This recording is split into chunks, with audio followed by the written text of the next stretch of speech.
This channel does not promote any violent, harmful, or illegal activities.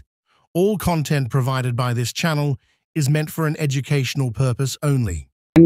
Acquisition department থেকে land থেকে acquire করা হয় এবং যারা জমি চলে যায় যাদের তাদেরকে ল্যান্ড লুজার হিসেবে ডিক্লেয়ার করা হয়। এখানে গভর্নমেন্টের একটা স্কিম আছে যে যাদের জমি চলে যাবে তারা একটা সরকারি কোটাতে চাকরির জন্য আবেদন করতে পারে এবং সেখানে আবেদন করার জন্য তাদেরকে এক্সামটেড ক্যাটাগরিতে নাম নথিভুক্ত করতে হবে। যে থার্মাল পাওয়ার তৈরি হয়েছিল সেখানে কিন্তু ল্যান্ড অ্যাকুইজিশন ডিপার্টমেন্ট থেকে ল্যান্ড থেকে অ্যাকোয়ার করা হয় এবং যারা জমি চলে যায় যাদের তাদেরকে ল্যান্ড লুজার হিসাবে ডিক্লেয়ার করা হয়। এখানে গভর্নমেন্টের একটা স্কিম আছে যে যাদের জমি চলে যাবে তারা একটা সরকারি কোটাতে চাকরির জন্য আবেদন করতে পারে এবং সেখানে আবেদন করার জন্য তাদেরকে এক্সামটেড ক্যাটাগরিতে নাম নথিভুক্ত করতে হবে। দেখো যে ল্যান্ড লুজার যারা তাদের জন্য একটা স্কিম আছে যে যাদের ল্যান্ড গভর্নমেন্ট অ্যাকোয়ার করবে তাদের ক্ষেত্রে একটা কোটা থাকে যে সরকারি চাকরি পাওয়ার ক্ষেত্রে এবং তাদেরকে এক্সামটেড ক্যাটাগরি হিসাবে ডিক্লেয়ার করা হয়। এবং এক্ষেত্রে যে ভদ্রমহিলা অ্যাপ্লাই করেছিলেন যে তাদের ল্যান্ড চলে যাওয়ার পরে ল্যান্ড লুজার ক্যাটাগরিতে তার নাম নথিভুক্ত করার জন্য, কিন্তু সরকার সেটা করেনি এবং যে ডিপার্টমেন্টে উনি অ্যাপ্লাই করেছিলেন সেই ক্ষেত্রে তাকে বলা হয়েছিল যেহেতু সে বিবাহিত মহিলা অতএব তার ক্ষেত্রে এই যে নিয়ম এক্সামটেড ক্যাটাগরিতে নাম নথিভুক্তকরণ সেটা তার ক্ষেত্রে প্রযোজ্য না। সে হাইকোর্টের দ্বারস্থ হয় এবং হাইকোর্ট তাকে অর্ডার দেয় যে বিষয়টি বিবেচনা করে দেখার জন্য। পরবর্তীকালে হাইকোর্টের যে অর্ডার সেই অর্ডারের মান্যতা না দিয়ে তাকে একটা মেমো ইস্যু করা হয়। সেখানে বলা হয় যে এখানে যারা ডিপেন্ডেন্ট অর্থাৎ যারা বিবাহিত নয় এবং ডিপেন্ডেন্ট ছেলে তারা এই সুবিধাটা পাবে এবং যারা বিবাহিত মহিলা তারা কিন্তু এই সুযোগ সুবিধাটা পাবে না। তাই আবেদনটাকে তার রিজেক্ট করে দেওয়া হয়। সেই মেমো চ্যালেঞ্জ করে আমরা হাইকোর্টে এসেছিলাম এবং সেখানে আমরা সিঙ্গেল বেঞ্চে মামলাটি শুনানির জন্য ওঠে এবং সেখানে আমরা দেখাই যে এই মেমো বা এই অর্ডার গভর্নমেন্ট পাস করতে পারে না, কারণ এটা জেন্ডার ডিসক্রিমিনেশন। সেক্ষেত্রে এই মেমোটাকে বাতিল করা হোক এবং তাকে এক্সামটেড ক্যাটাগরিতে নথিভুক্ত করা হোক। হাইকোর্ট তার মান্যতা দিয়ে যে মেমোটা ইস্যু করেছিল সেটা সাইড করে এবং বলে যে গভর্নমেন্ট এইভাবে জেন্ডার ডিসক্রিমিনেশন করতে পারে না, সবাই ইকুয়াল, অর্থাৎ মা বাবার যে সম্পত্তির সমান রাইট সবার আছে। গভর্নমেন্ট এই অর্ডারটা চ্যালেঞ্জ করে ডিভিশন বেঞ্চে যায় এবং ডিভিশন বেঞ্চেও সেখানে এই গভর্নমেন্টের যে অ্যাপিল সেটা ডিসমিস হয়। তারপরে আমরা এটা যেহেতু অর্ডারটা কমপ্লাই হচ্ছিল না এবং তাকে নথিভুক্ত করা হচ্ছিল না, আমরা এই অর্ডারের যে ইমপ্লিমেন্টেশন হয়নি তার জন্য আমরা কন্টেম্প ফাইল করি।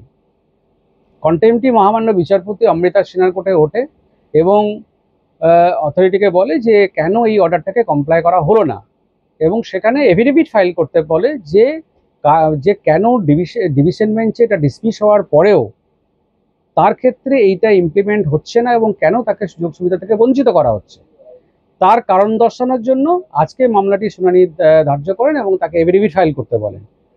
আজকে যারা আইনজীবী ছিলেন তারা অ্যাপিয়ার করেছিলেন গভর্নমেন্টের অফিসারের এগেনস্টে এবং সেখানে বলেন যে আমরা এফিডেভিট আজকে ফাইল করতে পারিনি, তার কারণ হচ্ছে যে আমরা যে মামলা ডিসমিস হয়েছে অ্যাপিল কোর্টের সেই মামলাটি পুনরায় শোনানোর জন্য আবেদন করেছি।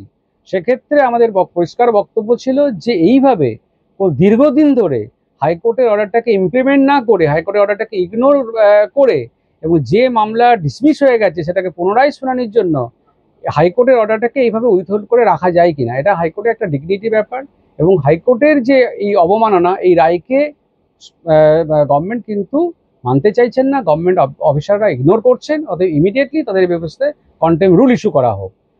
মহামান্য বিচারপতি বলেন যে এই যে গভর্নমেন্ট যে অ্যাপিল ফাইল করেছিল সেক্ষেত্রে যে অ্যাপিলটা ফাইল করার উদ্দেশ্যটা কি, তারা কি চাইছে যে জেন্ডার ডিসক্রিমিনেশন, কারণ বিবাহিত এবং অবিবাহিত মহিলার মধ্যে কি পার্থক্য আছে, তারা তো সবাই একই মা বাবার সন্তান, সেক্ষেত্রে কেন এই ধরনের জেন্ডার ডিসক্রিমিনেশন করা হবে। সেখানে কোনো সদুত্তর আসেনি এবং তা বারবার তারা সময় চেয়ে নেন যে আমাদের কিছুদিন সময় দেওয়া হোক যাতে আমরা অ্যাপিল কোর্ট থেকে আবার স্টে নিয়ে আসতে পারি। আমরা বিচারপতির কাছে আমরা সঙ্গে সঙ্গে আমরা তার প্রতিবাদ জানাই এবং আমরা বলি যে ইমিডিয়েটলি গভর্নমেন্ট অফিসার এগেনস্টে কন্টেম্প রুল ইস্যু করা হোক, কারণ এইভাবে দীর্ঘদিন একজন বিবাহিত মহিলা বলে তাকে তার সুযোগ সুবিধা থেকে তাই এইভাবে বঞ্চিত করতে পারে না। সমস্ত দিক শোনার পর মহামান্য বিচারপতি নির্দেশ দেন যে 10 জুলাই তাকে সশরীরে হাজির থাকতে হবে এবং তাকে কারণ দর্শাতে হবে কেন ল্যান্ড লুজার হিসাবে একজন বিবাহিত মহিলা গভর্নমেন্টের যে স্কিম আছে সেই স্কিমের সুবিধা পাবে না। এবং দ্বিতীয় কথা, হাইকোর্ট অর্ডার দেওয়ার পরেও যে অর্ডার দিয়েছে এবং সেখানে যে গভর্নমেন্টের যে নোটিফিকেশন যে অর্ডার পাস করেছিল যে একজন বিবাহিত মহিলাও সমান সুযোগ পাবে এবং সেই গভর্নমেন্টের যে ইলিগেল নোটিফিকেশন সেই নোটিফিকেশনটাকে সেটিসফাইড করার পরেও একজন বিবাহিত মহিলাকে সেম সুযোগ দেওয়ার জন্য বা সুবিধা দেওয়ার জন্য বলার পরেও কেন এটা মান্যতা দেয়নি এবং সেটা ইমিডিয়েটলি দেখতে হবে গভর্নমেন্ট কি এটা চাইছে যে জেন্ডার ডিসক্রিমিনেশনটাই চালু থাকুক। এক্ষেত্রে পরবর্তী যে শুনানির দিন ধার্য করেছেন মহামান্য বিচারপতি 10 জুলাই, সেদিন গভর্নমেন্ট অফিসারকে সশরীরে হাজির থাকতে হবে নির্দেশ দিয়েছেন এবং তার কাছে এক্সপ্রেশন চাইবেন কোর্ট যে অর্ডারটা আইদার কমপ্লাই অথবা তার এগেনস্টে কন্টেম্প প্রসিডিং অনুযায়ী যে ব্যবস্থা নেওয়ার ওই নেবে। ল্যান্ড অ্যাকুইজিশন ডিপার্টমেন্ট এই ল্যান্ডটাকে অ্যাকোয়ার করে এবং সেখানে যারা ল্যান্ড লুজার তাদের ক্ষেত্রে একটা গভর্নমেন্ট নোটিফিকেশন আছে যে যারা ল্যান্ড লুজার এবং তাদের ক্ষেত্রে যারা ডিপেন্ডেন্ট মেম্বার বা যাদের ল্যান্ডটা চলে গেছে তাদের যারা চাকরিযোগ্য বা যারা আবেদন করতে পারে এবং তার একটা নির্দিষ্ট কোটা আছে যে যাদের ল্যান্ড চলে যাবে তারা কিন্তু সরকারি চাকরির ক্ষেত্রে একটা কোটাতে তারা পাবে এবং তাদেরকে এক্সাম্পটেড ক্যাটাগরি হিসাবে ট্রিট করা হবে এবং তার স্পেসিফিক সার্কুলার আছে এবং সেই ভিত্তিতে ডিরেক্টর অফ এমপ্লয়মেন্ট এক্সচেঞ্জ আছে সেখানে আবেদন করতে হয় সেই এক্সাম্পটেড ক্যাটাগরিতে তাদের নাম তোলানোর জন্য, যাতে এই সুযোগ সুবিধাটা পান যে তারা এক্সাম্পটেড ক্যাটাগরি হিসাবে ট্রিট করে তারা কিন্তু এই ল্যান্ড লুজার হিসাবে চাকরি পেতে।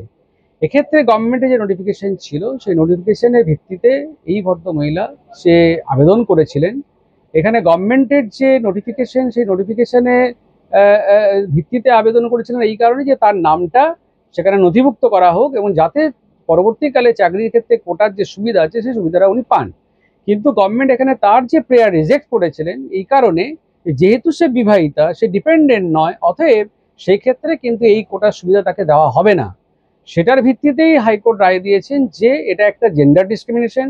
গভর্নমেন্ট এইভাবে ডিসক্রিমিনেশন করতে পারে না, কে বিবাহিত বা কে উইডো বা কে অবিবাহিত এইভাবে যারা ক্লাসিফিকেশন করছেন এটা কিন্তু একদমই ঠিক নয়। চাকরির ক্ষেত্রে কোটার যে সুবিধা আছে সেই সুবিধাটা উনি পান। কিন্তু গভর্নমেন্ট এখানে তার যে প্রেয়ার রিজেক্ট করেছিলেন এই কারণে যেহেতু সে বিবাহিতা, সে ডিপেন্ডেন্ট নয়, অতএব সেই ক্ষেত্রে কিন্তু এই কোটার সুবিধা তাকে দেওয়া হবে না। সেটার ভিত্তিতেই হাইকোর্ট রায় দিয়েছেন যে এটা একটা জেন্ডার ডিসক্রিমিনেশন। গভর্নমেন্ট এইভাবে ডিসক্রিমিনেশন করতে পারে না, কে বিবাহিত বা কে উইডো বা কে অবিবাহিত এইভাবে যারা ক্লাসিফিকেশন করছেন এটা কিন্তু একদমই ঠিক নয়।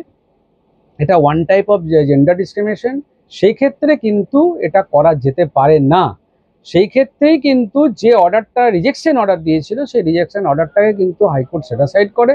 পরবর্তীকালে সেই অর্ডারটা চ্যালেঞ্জ করে তারা ডিভিশন বেঞ্চে যায় এবং সেটাও ডিসমিস হয় এবং মহামান্য বিচারপতি জাস্টিস সিনহার কাছে আজকে আমরা যে কন্টেম্প ফাইল করেছিলাম যে অর্ডারটাকে মানা হয়নি এবং সেক্ষেত্রে যে অফিসার মানেনি ডিরেক্টর অফ এমপ্লয়মেন্ট তার এগেনস্টে কন্টেম্প রুল ইস্যু করা হোক এবং ইমিডিয়েটলি অর্ডারটার ইমপ্লিমেন্টেশন হোক।